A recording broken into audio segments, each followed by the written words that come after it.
Et parmi les projets en cours d'étude et d'opérationnalisation, le volet de la communication figure en place. Le Mali coopère avec la Russie sur le projet de satellite communication pour réduire les frais de communication. Une agence spatiale. La formation des Maliens a déjà commencé à ce niveau.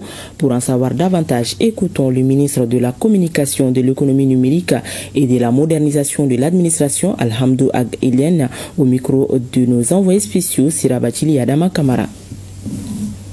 Je participe à la visite officielle de son Excellence le président de la transition du Mali, général d'armée Assimi Goïta, dans le cadre du renforcement de notre collaboration et de notre coopération économique. Moi, je m'occupe du volet communication.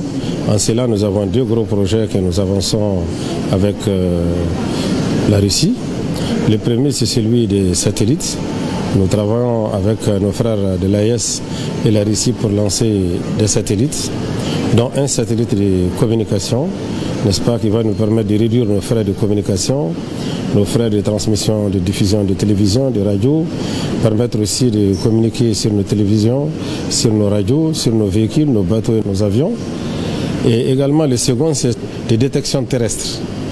Donc, il va permettre d'abord de surveiller nos frontières, d'observer tout l'espace territorial, notamment au niveau des difficultés environnementales, au niveau de la destruction de nos forêts, de la faune, de la progression urbaine et de tout ce qui peut vraiment faire le développement ou en tout cas porter atteinte aux intérêts du Mali sur son territoire. Le second gros projet, c'est celui de l'agence spatiale. Et nous travaillons également avec la Russie pour pouvoir créer une agence spatiale afin de permettre au Mali de maîtriser, n'est-ce pas, tous les tenants et les aboutissants technologiques et puis intellectuels de ce travail. En cela, nous avons commencé d'abord la formation. Normalement, nous allons bientôt envoyer des étudiants ici qui ont été déjà présélectionnés par le ministère de l'Enseignement supérieur sur la base d'une licence en sciences du domaine précis. Et donc les maires ont été choisis qui vont être formés ici. Et chaque année, nous allons envoyer 10 étudiants qui vont être formés pendant 4 ans. Donc ce qui va nous donner au bout de 4 ans une quarantaine de spécialistes. Et donc vous voyez que nous faisons les choses vraiment avec beaucoup de sérieux. Et c'est dans ce cadre que le Mali avance. Parce que c'est ce que le président de la transition m'a instruit. Il m'a dit, je veux de la compétence, des transferts de compétences et de la technologie adaptée à nos réalités.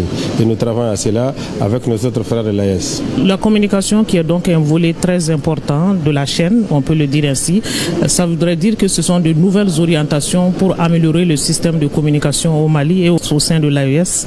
Oui, absolument, parce que vous savez que la plupart de nos télévisions, en tout cas nous au Mali, nous louons les services de Intelsat, qui est une société américaine, qui nous coûte très cher. Donc lorsque nous aurons nos propres satellites, tout cela va se faire chez nous.